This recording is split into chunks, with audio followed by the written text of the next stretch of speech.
Bismillahirrahmanirrahim. Assalamualaikum warahmatullahi wabarakatuh. Waalaikumsalam warahmatullahi wabarakatuh. Oke, jadi gini teman-teman, saya Fajar Sidik dari Universitas Islam Negeri Bandung. Kali ini saya sudah bersama dari Ibu siapa? Abdi Ibu Imas Darsi. Imas Darsi, siap. Ibu? Bu Syarifah Rohmah. Oh, Ibu Syarifah Rohmah. Nah, di sini Ibu Imas ini berprofesi sebagai apa, Bu? Ibu teh di kelompok musisi sebagai sutradara. Sebagai sutradara, Ya, siap. Kalau Ibu? Alhamdulillah Ibu sebagai ketua kelompok. Ketua kelompok. Ya, Oke. Sandiwara Sunda Miskin. Oke. Nah, saya kan ini sebagai mahasiswa sejarah. Nah, berarti kalau enaknya itu pertama pasti bahas sejarahnya dulu kan ya, Bu ya? Yang Ibu Nah. tahu ya. Tenang aja, Bu. Iya, tapi yang kita tahu aja. Ya. Oke, nggak apa-apa. Oke, gimana sih, Bu? Pertama sejarahnya adanya komunitas Sandiwara Misici ini, Bu? Gitu. Mungkin bisa dibagikan sama teman-teman di sini juga. Iya, sering mau Ibu sutradara. Bawa mah heula. Ya, sejarahnya Miss Cici yang saya tahu ini dari cerita orang tua ya, Oke. Bapak almarhum. Kebetulan bapak saya itu adalah masih pendirinya Miss Cici. Gitu. Ya, dan Miss Cici itu adalah seorang primadona sandiwara. Kalau zaman dulu itu sebutnya tunil ya. Tunil. Dan itu yang mempunyai tunilnya itu kelompok tunil itu sandiwara itu kakek siap. ya, Habib Abu Bakar Bakagi. Mm-mm. Mempunyai bapak saya yaitu Said Harun Bakagi. Oke. Dan sampai kalau dulu tuh Miss Cici nggak punya gedung seperti ini. Oh, oke. Ya, dia itu waktu zaman kakek itu dulu keliling-keliling dia. Oh, masih keliling-keliling. Ya, dari daerah 1, daerah 2, pokoknya keliling Jawa Barat. Oke. Memang belum mempunyai tempat tersendiri. Yang pasti gini ya, Bu ya, gedungnya. Iya. Ya. Oke. Dan karena mungkin sebelum jadi istri ya itu Cici ya masih jadi primadona.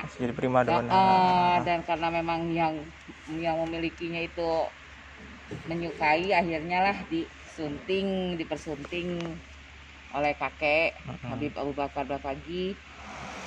Sampai akhirnya dia memang saking cintanya itu sama seni Sunda itu Miss Cici itu. Dan Miss Cici itu memang dia bukannya seni acting aja. Oh iya, Bu. Ada apa aja kira-kira? Kalau dia segala bisa, alhamdulillah. Kalau dia udah dari nembangnya, dari tariknya, pokoknya dari actingnya juga dia bagus. Sampai dia itu benar-benar saking cintanya sama sandiwara Sunda itu, sampai sakit pun dia terus saja. Dia nggak peduli keadaan diri dia mau sakit. Yang penting meskipun sudah dilarang juga sama kakek,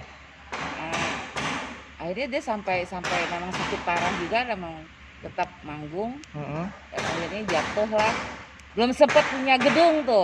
Masih belum sempat ya, Bu? Itu adalah satu cita-citanya Cici. Oh, cita-cita dari Miss Cici Cici pengen ini. punya tempat yang Gedung sendiri ya, Bu? Iya, supaya senimannya pun nyaman gitu kan. Ya bayangkan kan dulu kan lagi zaman Belanda ya, Mas ya. Jadi nggak tenang juga kan kalau manggung gitu kan. Jadi pindah-pindah tempat. Oke. Sampai meninggal Miss Cici waktu di dalam pementasan dia memang sakit parah.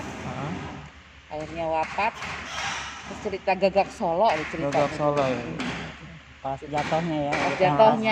Jatuh karena memang sudah parah sakitnya kan. Akhirnya Bisa diantar ke Sumedang. diantarlah dia ke kampungnya di Sumedang. Oke. Akhirnya meninggal. Dan suaminya itu Habib Abu Bakar karena memang saking cintanya dan ingin melaksanakan cita-citanya mewujudkan.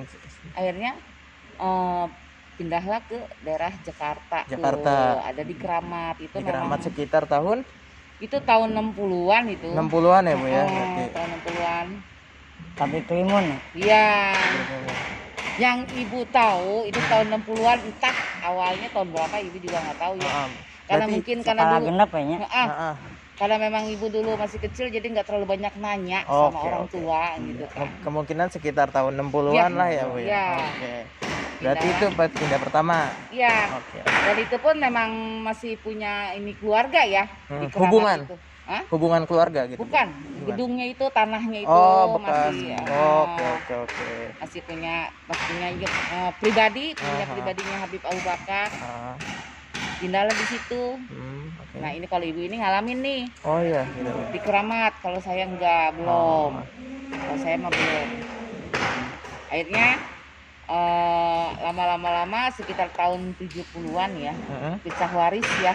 Dijual lah itu, pindah ke daerah Jakarta Barat. Jakarta Barat. Stasiun Ya. Angke. Angke Tambora. Oh, di daerah Tambora. Pindahlah ke situ. Hmm. Tapi entah gimana Karena itu tanah. kepemilikan tanahnya katanya itu punya PJKA atau apa, entah gimana ya, itu cuma kakek yang tahu sama bapak almarhum. Heeh. Akhirnya memang kan itu bapak saya yang meneruskan tuh di Angke itu di Jakarta Barat. Salah satu anak Habib ya. Ya, salah satu anak Habib Abu Bakar Heeh. yang meneruskan, yang memang benar-benar dia juga mencintai kesenian Sunda. Akhirnya kita alhamdulillah dalam keadaan ya kacau balau lah, maksudnya kita udah mau digusur lah apalah kan kabarnya isunya, karena memang itu masih tanah PJKA kan. Nah, kita juga nggak tahu ya surat menyuratnya itu administrasinya entah gimana orang tua dulu. Ya. Akhirnya pemerintah Pemda DKI dengan kerjasama dengan Yayasan Jawa Barat memberikanlah tempat ini, Lokasi ini yang sampai pindah saat ini. ke Cempaka Putih. Oh, Iya. itu sekitar tahun berapa tuh, Bu? Sekitar tahun 86 86 ya. 86, 87. 86 87 lah ya.